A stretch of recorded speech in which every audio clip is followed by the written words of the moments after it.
Hi friends, അപ്പം ഞാൻ ജോലിയൊക്കെ കഴിഞ്ഞ് വന്ന് പാത്രങ്ങളൊക്കെ കഴുകുകയാണ്. അപ്പം ഞാനും മക്കളും ചോറ് കൊണ്ടുപോയി പാത്രങ്ങളും കാലത്ത് അത്യാവശ്യം ഉപയോഗിച്ച പാത്രങ്ങളൊക്കെ ഉണ്ടായിരുന്നു, അതൊക്കെ കഴുകി. അപ്പം അങ്ങനെ ഞാൻ സിങ്കൊക്കെ കഴുകുകയാണ്. അപ്പം നാളെ പൂരാണല്ലോ, അപ്പോൾ അച്ഛനമ്മയും വരാമെന്ന് പറഞ്ഞിട്ടുണ്ട്. അപ്പോൾ അവർ ഇന്നലെ വന്നിട്ട് മോളുടെ ഡാൻസൊക്കെ കഴിഞ്ഞപ്പോൾ ഇന്നലെ തന്നെ പോയി. അപ്പോൾ ഇന്ന് വരാമെന്ന് പറഞ്ഞിട്ടുണ്ട്. അപ്പോൾ ഞാൻ സിങ്കും ഇതൊക്കെ കഴുകി തിണ്ടൊക്കെ തുടച്ചിട്ടു. അത് കഴിഞ്ഞിട്ട് ഞാൻ ചായയൊക്കെ ആറ്റി. മക്കൾ രണ്ടുപേരും സ്കൂൾ വിട്ട് വന്നിട്ടുണ്ട്. അപ്പോൾ ഇന്ന് ട്യൂഷനില്ല, രണ്ടുപേർക്കും ട്യൂഷനില്ല. അപ്പോൾ ഞാൻ സ്കൂളിലത്തെ കാര്യങ്ങളൊക്കെ മണിക്കൂട്ടനോട് ചോദിക്കുകയാണ്. അപ്പോൾ അങ്ങനെ ചായയൊക്കെ ഞാൻ അരിച്ച് എടുത്തു. അതിൻ്റെ ഇടയിൽ ഞാൻ കാലത്തുണ്ടായിരുന്ന ചോറ് കുറച്ചുണ്ടായിരുന്നു.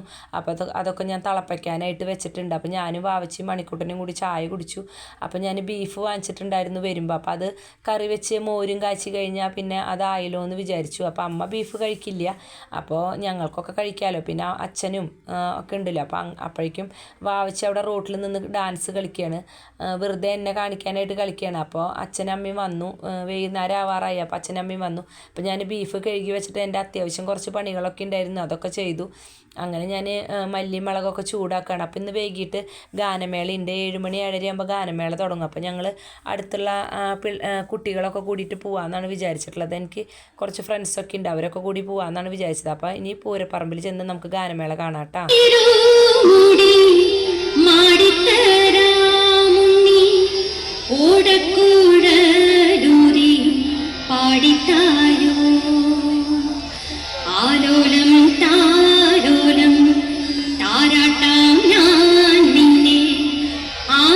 ഗാനമേളയൊക്കെ കഴിഞ്ഞ് ഞങ്ങൾ വീട്ടിൽ പോവാണ്. അപ്പോൾ പൂരത്തിൻ്റെ വീഡിയോ ആയിട്ട് നാളെ വരാം കേട്ടോ.